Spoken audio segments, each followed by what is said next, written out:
আসামের মুখ্যমন্ত্রীর বিরুদ্ধে কন্টেন্ট বানিয়ে কুরুচিকর মন্তব্য করাতে এক ব্যক্তিকে আটক করল শান্তিরবাজার থানার পুলিশ। শান্তিরবাজারের গঞ্জের টিলার শিপুল মজুমদার প্রতিনিয়ত সামাজিক মাধ্যমে নিজের বিভিন্ন ধরনের কন্টেন্ট তৈরি করে যাচ্ছে। এর মধ্যে সকলের মধ্যে নিজেকে অন্যতম বানিয়ে রাতারাতি সেলিব্রিটি হবার লক্ষ্যে আসামের মুখ্যমন্ত্রী হিমন্ত বিশ্ব শর্মার নামে কুরুচিকর মন্তব্য করে নিজ সামাজিক মাধ্যমে পোস্ট করেছে কন্টেন্ট ক্রিয়েটার শিপুল মজুমদার। এ বিষয়টি নজরে আসার সঙ্গে সঙ্গে অভিযুক্তকে আটক করে থানায় নিয়ে আসে শান্তিরবাজার থানার পুলিশ। এ বিষয়ে অভিযুক্ত শিপুল মজুমদার জানায়, সে গল্পের ছলে এই ভিডিওটা বানিয়েছে। এই ধরনের রিলস বানানোর জন্য সে অনুতপ্ত হয়ে ক্ষমা প্রার্থনা করে।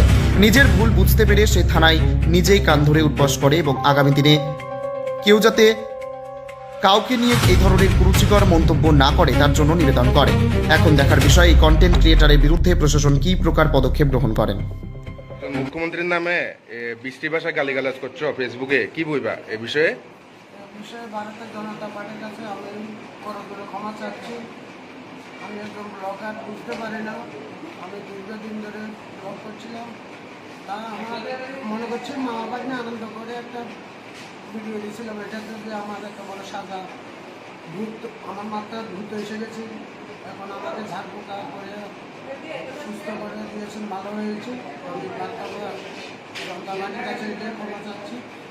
এখন আমাকে এটার থেকে মুক্তি দিয়ে দেন। আমি আর এ ধরনের সারা ভারতবর্ষের কেউ যেন কোনো সরকারের উপরে যাতে, মুখ্যমন্ত্রী হোক, প্রধানমন্ত্রী হোক, কোনো সরকারের উপরে যাতে বাজে মন্তব্য না করে, এটাই আমি সবার কাছে অনুরোধ রাখছি। আজকে আমার দেখছেন কী হাল হয়েছে, আমার থেকে আপনারা যা বার্তা পেতে পারেন যে দেখেন একটা মুখ্যমন্ত্রী বা যে কোনো সরকারের বিরুদ্ধে আপনারা ভেবেচিন্তে ফেসবুকে আপলোড দেবেন, যেটা আপনাদের বউ বাচ্চা যাতে কষ্ট না পায়। আজকে আমার কারণে আমার আজকে বউ বাচ্চা না খাইতে মরবে, এই বলে আমি ভারতীয় জনতা পার্টির কাছে এবং আসামের মুখ্যমন্ত্রী হেমন্ত মামার কাছে ক্ষমা চাইলাম।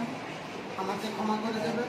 আমি আসলে এন্টারটেনমেন্ট দিতে গিয়ে আমি ফেসে গেছি। 10 সালে একরকমটা সবাই হয় না, যার এক একজনের এক এক ক্যাটাগরির মন আছে। যাক, আমি ভুল করেছি, আমাকে ক্ষমা করে দেন। আমার বউ বাচ্চা এখন না খাই মরবে, আমাকে মাফ করে দেন সবাই মিলে। আমি কান ধরে উঠছি, আমি আর ব্লগ করবো না।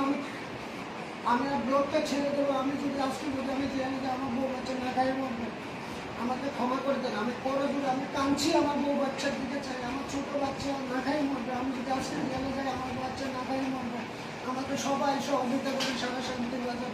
আমি আর ব্লগ